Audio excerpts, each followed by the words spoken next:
ترشا کې دو جمعونه ما ستاسو وړاندې د مونځ متعلق چې مونځ د الله جل شانه څومره لوی حکم دی او د مونځ په اسلام کې څومره لوی اهمیت دی د هغې متعلق ما تاسو ته ذکر کړی و. دا سلسله به انشاءالله څومره چلیدا چلو به ما تاسو ته تېر شوي جمعه کې ویلي وو. یعنې قرآن پاک کې احکامات خو ډېر دي او هغه ټول احکامات رسول الله صلی الله علیه وسلم ته ټول په دنیا کې ملو شوي، لیکن د مونځ دپاره ډېر لوی انتظامات شوي، ډېر لوی نظام ښودلی شوی دی او ډېر لوی نظام جوړ کړی شوی او یو ډېره لویه اجتماع شوې وه چې هغه د 1,24,000 انبیاو اجتماع وه. دا د دې مونځ د استقبال دپاره د مونځ د اهمیت دپاره دا شوې وه. نو څنګه چې شان یې لوی دی د مونځ، نو دغه شانتې احکامات یې لوی دي. دغه مستقل د مونځ کومه ډانچه ده، مستقل یو جمعه په دې باندې بیان کېږي. دې لپاره کم طهارت دی، مستقل یو جمعه په هغې باندې بیان کېږي. بیا د مونځ کم فرایض دي، واجبات دي، مفسدات دي، سنت دي، مکروهات دي، مستحبات دي، مستقل یو جمعه په هغې باندې بیان کېږي. حتی تر دې د مونځ په یو مسله باندې یو جمعه په هغې باندې بیان کېږي چې د هغې کم لکه د صفبندۍ مسله ده. نو دا دومره اهمه مسله د صفبندي او دا صفونه د مانځه دپاره جوړول او په مانځه کې د صفونو څه اهمیت دی، دا من اقامت الصلات دی، دا د مونځ حصه ده. صف جوړول دا د مونځ حصه ده.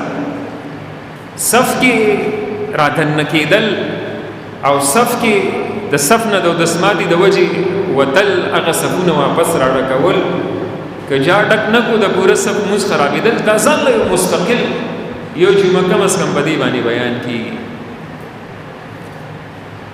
نو دا اهمې مسلې دي د مانځه. چونکې دا ورځې دا زمونږ د مدرسو د افتتاح ورځې دي.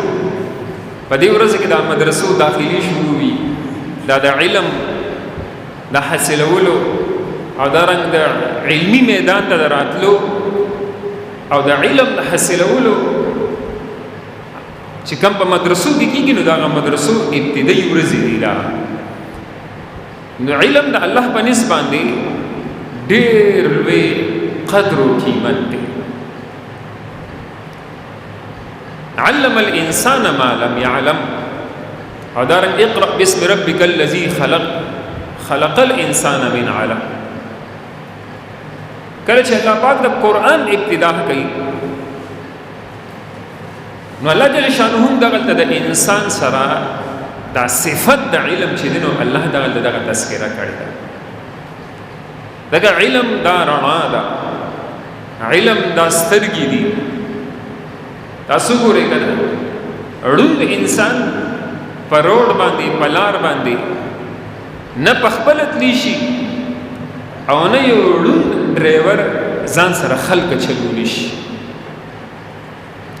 او یو سترګو والا په خپل هم په لار باندې تلی شي او ځان سره که دا ډرایور دی یا دا رهبر دی یا دا لاره ښودونکی دی یا دا کاروباري دی، دا روزګاري دی، نو دی په خپل هم چلیدي شي او دی ځان سره خلک هم چلولی شي. داسې انسانیت سره او انسان سره ضروري سیز او لازم سیز اهم سیز هغه علم دی چې د سره علم وي. د علم د وجې به انسان په خپل هم په شریعت باندې چلیدي شي او د علم د وجې به انسان ځان سره هم خلک په شریعت باندې چلولی شي. دې د وجې رسول الله صلی الله علیه وسلم یو فرمایل کن عالما، عالم شه او متعلما یا طالب علم شه او خادما یہ خادم شا، اور بعض روایتوں کی سامعا او سامعا، یا دین اوریدن کی شا، او محبا یا دی سر محبت کون کی شا، فلا تکن خامسا فتهلک، پینزم مجوڑے گا یعنی ہلاک پش. یعنی مطلب یا عالم شا، یا طالب علم شا، او یا د دین اوریدن کی شا، یا د دی خادم شا، پینزم مجوڑے گا یعنی ہلاک پش، توبہ برباد پشے. اور محدثینو دا ہلاکت نہ مراد دی سر بغض ساتنے دے. ایسے شاہ حال سکر آنتے شاہ اس حال سکر نگور دا اللہ پیغمبر فرمائی لی دی لگا علم دا صفت دا اللہ جل شانہ دی. اور انسان سرا تاسو گورے اللہ جل شانہ چکل یعنی دا سورة الرحمن ابتدا کئی گا نا لگا رحمان دا اللہ دا دس صفت دی چې دغه رحمان د وجه نن اته عرب انسانانو ته رزق ملو شوی دی، اته عرب انسانانو با خوبم کړی وي، اته عرب انسانانو لپاره نورم راختی دی، او اته عرب انسانان د الله ورکړی شوی سترګې، د الله ورکړی شوی وجود، د الله ورکړی شوی عقل سوچ او د الله ورکړی شوی صلاحیتونه غو استعمالی، او د پدې صلاحیتونو هم پدې نعمتونو هم پدې سترګو وګونو هم پدې مال هم پدې بارانونو ریزو پدې خوراکونو باندې هم دغه الله نافرمانی کوي. لیکن الله بدا چانه سلب کوي نه. دا د الله د رحمان صفت دی چې دغه صفت د وجې نن ټول نظام درست روان دی. الرحمن علم القرآن خلق الانسان. رحمان اغزاد دی او در رحمان ټولنا لوی رحم، در رحمان پنیز ټولنا لوی در رحم سیز، او در رحمان پنیز باندې ټولنا اعلی سیز، او در رحمان در رحم در اظهار ټولنا ایک نمبر سیز اغه څه دی بخبل ویل دی. علم القرآن الرحمن علم القرآن خلق الانسان. رحمان هغه ذات دی چې تعلیم ورکو د قرآن او انسان یې سکو انسان پیدا کو. حالانکه انسان رستو پیدا، انسان اول پیدا شي اخی نه بعد بیا علم حاصلای، لیکن قرآن اول د علم او د قرآن د تعلیم او د شریعت محمدیه یعنی دا غي ذکر کوي، اغه نه رستو د انسان پیدایش ذکر کوي. نو علما وایي دلته د انسان د پیدایش مقصد هغه د قرآن علم حاصلول دي، هغه د قرآن تعلیم حاصلول دي. نو په علمي میدان کې ټول نه اولنی سیس چې انسان قرآن زده کی، قرآن نظام خپل ژوند کې راولي، او بیا د قرآنی کم عقیدی منتخولی دی، قرآنی کم احکامات منتخودلی شوی دی چې دا غي تشریح او وضاحت په احادیث مبارکو کې د رسول الله صلی الله علیه وسلم د سنتونو یعنی موږ تاسو ته تعلیم راکړی کیږي. نو د دې ټول تعلق د علم سره دی. د دې د وجه د علم مقام ډیر اوچت دی. نو چې علم سره کم او جنگي د الله مقام ډیر اوچت شي. لکه دا قرآن پاک دی کنه، دا غته ده قرآن پاک دا غته ده. پس ګوره عام کتابونو ته هم غتې لګېدلې، لیکن وګوره هغه غتې سو خولای نه، لیکن دا غته خولای، دا غته ولې خولای؟ دا قرآن سره لګېدلې ده. عام کاغذونه دي لارو کوڅو کې پرتی. تاسو چرته وګوره داسې کاغذ چې هغې باندې قرآن آیتونه لیکل شوي چې د لارو کوڅو کې مې لیدلي دي، ولې هغې باندې قرآن لیکل شوی دی، د هغې نسبت قرآن سره راغلی دی. نو د هغه ګتې او د هغه پاڼې نسبت چې قرآن سره راغلو، د هغه ګتې او د پاڼې نسبت څومره اوچت لاړو چې خلک یې ښکلوي، خلک یې اوچت ږدي، خلک یې احترام کوي. همدغه شانتې علم دی، د علم نسبت چې چا سره راغلو د الله په نسبت باندې د هغه مقام هم بیا ډېر زیات لوی اوچت دی. نو دې د وجې دا علم دا به تا ته لار ښیي لار. او دا علم کم حدیث ما تاسو ذکر کو په خطبه کې چې رسول الله صلی الله علیه وسلم کو فرمایل چا چې د علم لار اختیار کړه الله پاک ورته د جنت لار آسان کړي. هم د دې علم د وجې به ستا ایمانم درستی او هم د دې علم د وجې به ستا عقاید هم درستی. ځکه دومره ذهن کې یاد ساتئ یو زمونږ او ستاسو په نسبت باندې مسلمانی ده او ایمان دی او یو د الله او د الله د رسول په نسبت باندې ایمان او اسلام دی. قرآن پاک وایي قالت الاعراب آمنا قل لم تؤمنوا ولكن قولوا اسلمنا. وی هغه بانډچیان رالل اکلیوال او دی د ایمان داویو کې چې موږ مؤمنان یو موږ ایمان راوړی دی. نه پیغمبر ته ورته ووایه چې تاسو ایمان نه دی راوړی ولکن قولوا اسلمنا تاسو داسې وایئ چې موږ خو صرف مسلمانان شوي یو. نو اسلام او ایمان دا ځان له یو اهمه یو بله موضوع ده لیکن موږ تاسو صرف اسلام چې کوم اسلام د راتلو خبرې دي لا اله الا الله محمد رسول الله شهادتین دي امنت بالله ده مونږ دغه حد پورې بس راشو مونږ دې نه پس بیا مونږ خپل مرزي چلو دې نه پس بیا زموږ تاسو خپل مرزي وي بیا مونږ مسلمانی د خپل مرزي کوو. صرف دا د جبې اقرار چې مونږ تاسو کوو چې زه مسلمان او زما مذهب او زما دین چې دین هغه اسلام دی او زه مسلمان یم الحمدلله. دومره ذهن کې یاد ساتئ مسلمانی د دې مقام چې څومره اوچت دی د الله په نسبت باندې د اسلام ان الدین عند الله الاسلام د الله په نسبت باندې کو صرف او صرف دین دی نو هغه اسلام دی. نو څنګه چې اسلام د الله په نسبت باندې د کامیابی او د نجات واحد ذریعہ ده ومن يبتغي غير الاسلام دينا فلن يقبل منه شيء. څوک د اسلام نه علاوه نور مذهبونه اختیاري اسلام نه علاوه نور دینونه اختیاري الله نه دی یو عمل نه قبلي د الله په نسبت باندې یو عمل مقابل قبول نه دی. نو څنګه چې د اسلام مقام اوچت دی او د اسلام معیار اوچت دی او د اسلام یعنی د الله په نسبت باندې قبولیت دی او په دې باندې به الله دنیا کې فیصله کوي او د دې اسلام د وجه به الله په آخرت کې فیصله کوي.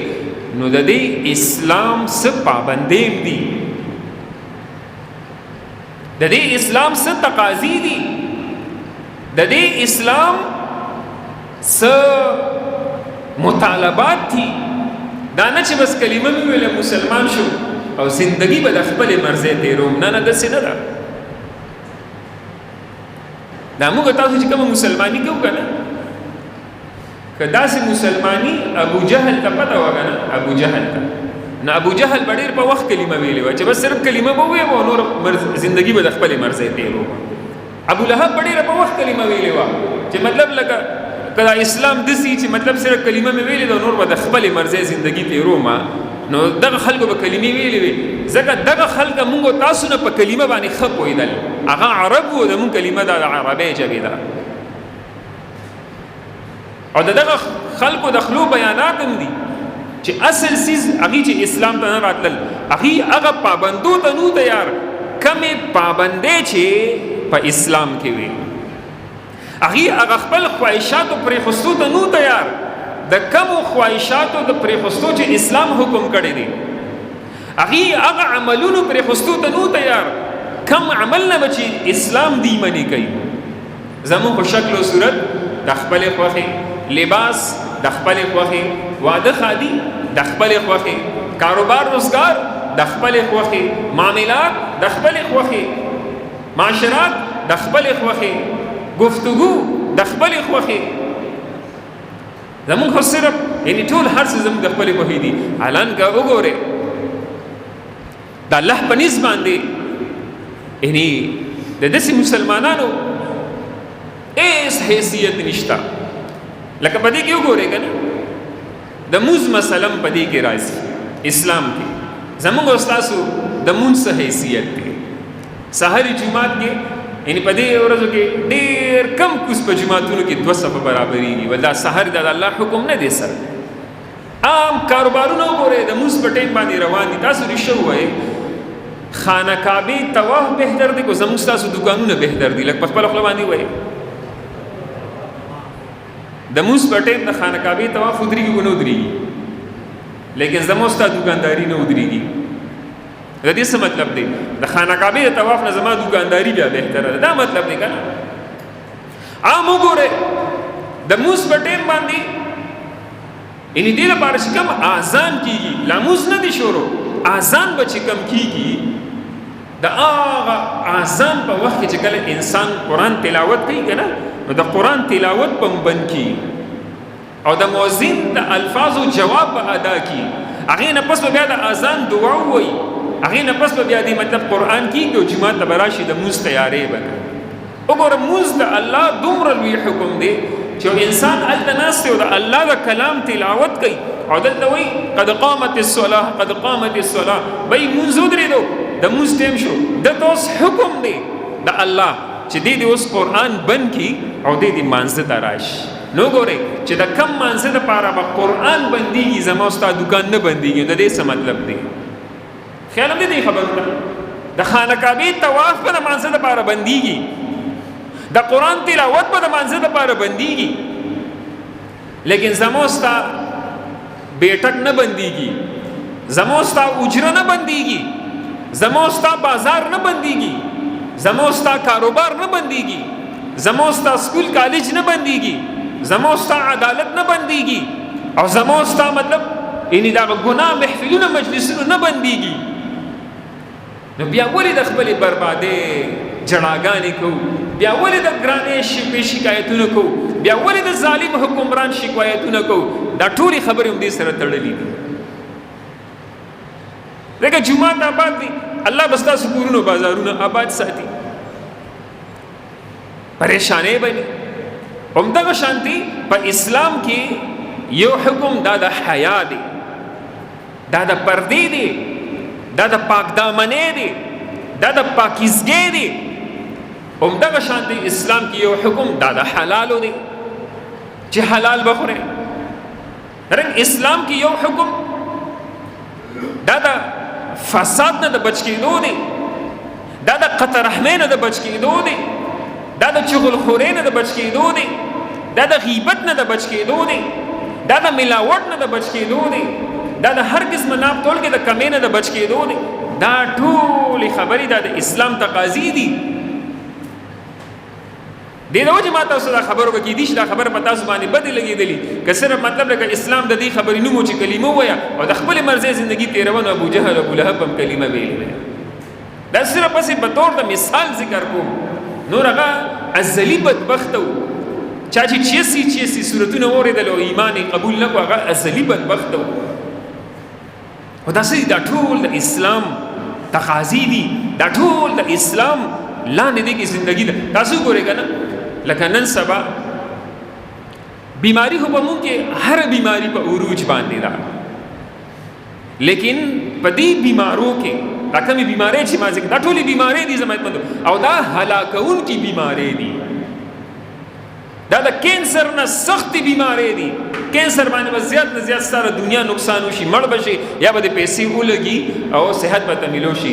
لیکن دغه بیماری دغه ملاوټ دغه دروغ دغه سودخوري آرامخوري او دغه شراب او زنا او دغه بدکارۍ او جوارۍ او دغه قتل او قتال او دغه ډاکې او دغه ظلمونه او دغه دوکې دا خو داسې بیماری دي چې په دغه بیماری به د دنیا هم تباهي او په آخرت باندې تباه و بربادي. ځکه په دې بیمارو باندې مخکیني قومونه الله تباه کړي دي. تاسو ګورئ ټولو نه بدترین عذاب چې الله کوم قوم له ورکړی هغه د لوط علیه السلام قوم دی. د لوط علیه السلام قوم څه کول؟ ای جواری کوله کو سودخوارو او که بلمازو هغه بېحیا بېحیا حیا پکې نه وه. حیا د شریعت حدود چې د ښځې پورې محدود هغه حدود هغې د هلکانو پورې محدود کړل. ټولو نه بدترین عذاب الله د لوط علیہ السلام قوم له ورکړی دی د بې حیايۍ د وجې حیا پکې نه وه په دغه قوم کې. هرنګه وګورئ مخکیني قومونه الله په یو یو عذاب سره هلاک کړي دي.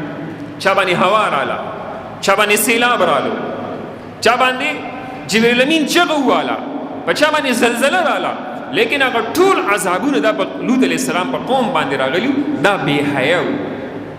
او دا حیا داسې شی دی چې د آدم علیه السلام نه واخلې د جناب محمد رسول الله صلی الله علیه وسلم پورې یعنی تمام انبیاء کې چې څنګه کلمه مشترک و د لا اله الا الله همدغه شانتي دا خبره اذا فاتك الحیا فافعل ما شئت چې کله حیا لاړه سم زړه غواړي هغه کوي. الله د داسې بې حیا مسلمانانو هېڅ پروا نه کوي که په دې باندې ځمکې ډکي، که په دې باندې سیلابونه راځي، که په دې باندې قحط سالۍ راځي، که په دې باندې سالمان بادشاهان راځي، او که په دې باندې طاعون او وباګانې راځي، او که په دې باندې قسمه قسم عذابونه راځي، الله د داسې مسلمانانو هېڅ پروا نه کوي. هېڅ د الله په نزد داسې د بې حیا مسلمان د الله په نزد باندې هېڅ قدر و قیمت نشته.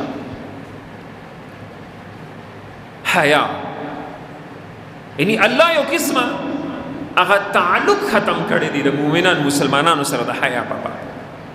بس حیا د نه لاړه سم زړه غواړي هغه کوي. بیا نن لږه زمانه مخکې موږ د خپل بچپن دور او دغه شانتې د خپل مشرانو نه د مخکې دور واقعیات اورو.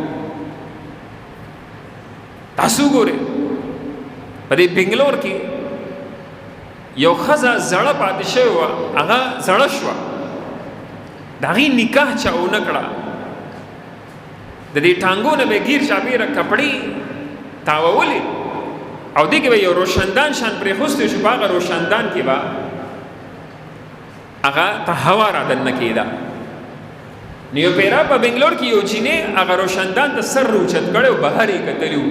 د هغه جینۍ د هغې د وجې نکاح ونه شوه او هغه څه شوه، هغه بوډۍ پاتې شوه چې دې په دې روشندان کې کتلي وو. دا بې حیا ده، دې کې حیا نشته. خیال به مو که نه دې مشرانو ته پته ده دا سړي به په لاره ولاړو، دا زنانه به چې رالې نو دې زنانو به خپل اوازونه چوپ کړل، اوازونه به بند کړل. حتی تر دې دومره حیا به وکړه، نه دومره حیا حالانکه دغه شریعت و چې یو ښځه به خپل خاوند سره په کټ باندې نشوه کېناستې، یعنې دا به یو قسمه حیا ګڼلې کېده. د واده نه پس به زلمي دوه میاشتې یو میاشت نه یوه پوره میاشت چا سره سترګې نه شو لګولې. اگر که دا جایز و، د دې دا تعلق ثواب و، دغه د شریعت محمدیه مطابق و، لیکن خلکو کې دومره حیا وه. اوس مطلب زنانه په ډک بازار کې را روانه د موبایل یې غوږ ته نیولې دی، که مطلب دا به محسوسوي چېرې زه په دې بازار کې روان یم، دا سړي دي زما دا آواز به اوري یا به مثال لکه څه کېږي، یعنې دوی به ما ته ګوري نه، بلکې دا فیشن ګرځي لګیا دی.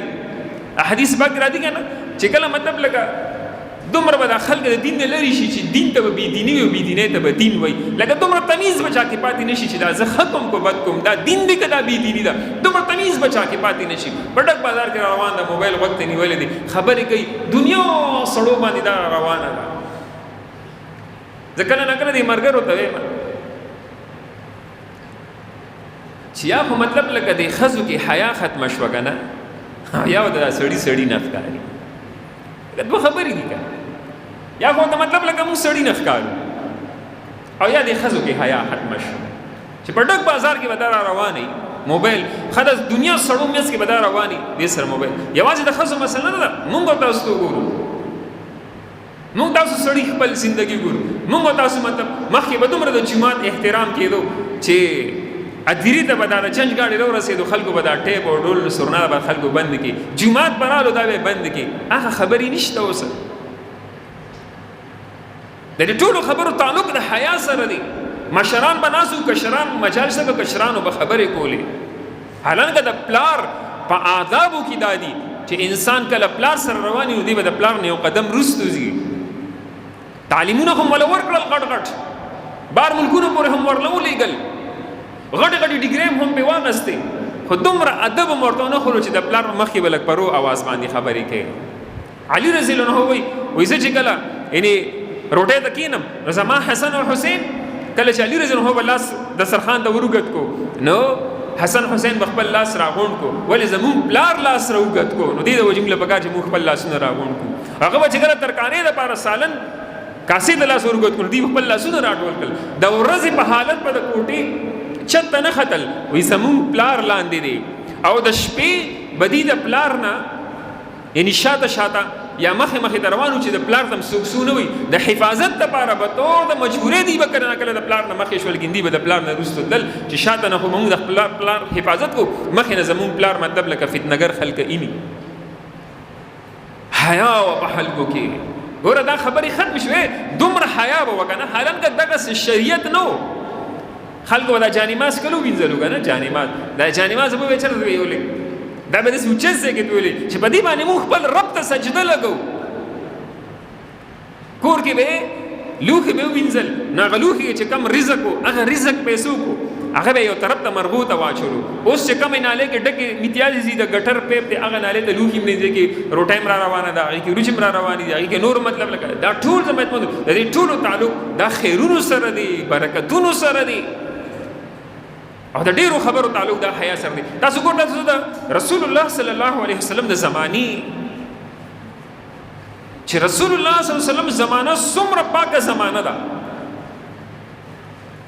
او الله پاک چاته وای الله پاک د محمد رسول الله صلی الله علیه وسلم بیبیانو ته وای چې د دې امت میندې د دې امت موریانی دي د نبی اسلام د وفات نه پس هم دا غي نکاح چا سره نه کیدا هغه بیبیانو ته وای د کم خلق متعلق کم خلق چې د انبیاو نه پس ټولو نه بهترین خلق دي حضرت صحابه کرام چې د هغه د ایمان گواهی الله کړی دا او د هغه د ایمان گواهی د صحابه د ایمان گواهی د زمکو د اسمانونو چې لا په وجود کې نشتا د صحابه د ایمان گواهی دا الله کړي و کم ټیم چې لا زمکو اسمانونو پیدا نه دي ولی زمکو اسمانونو نه دي پیدا قران الله سره په لوح محفوظ کې محفوظ دي الله جل شانه هغه ټیم فرمایلو لقد رضي الله عن المؤمنين دا نبی اسلام د صلح حدیبیه په موقع چې نبی اسلام سره کم سور له صحابه بیت کولو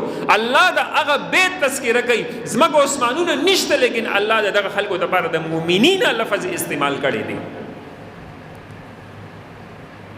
چې دا چا ایمان د الله په نسبت باندې قابل قبول دي د چا ایمان د الله په نسبت باندې ایمان دي او کم چې د الله په نسبت باندې فائزون دي کم چې د الله په نسبت باندې متقیان دي کم چې د الله په نسبت باندې رضی الله عنهم ورضوا عنه دي چانه چې الله راضي او غي د الله ناراضي دي د هغه سړو متعلق د محمد رسول الله بیبیانو د سوي یعنی وته یا نساء النبی اے د نبی خزو لستن كأحد من النساء تاسو د عام خزو بشانت نه ان اتقیتن که تاسو یریږئ فلا تخضعن بالقول نو په خبرو کې به نرمي نه کوئ